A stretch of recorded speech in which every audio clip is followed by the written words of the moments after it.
Not a lot of room here for me. I know. I paid for this seat too. Okay, I'm sorry. Yes, my sandals are on the armrest. I'm so sorry, sir.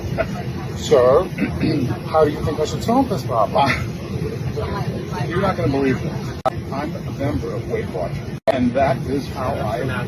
So you are overflowing from your seat towards his seat, right? Then you ask, what should you do? And then when he was being honest and told you what to do, he got cancelled. You guys are cancelling him for saying the truth. You fucking fat fucks.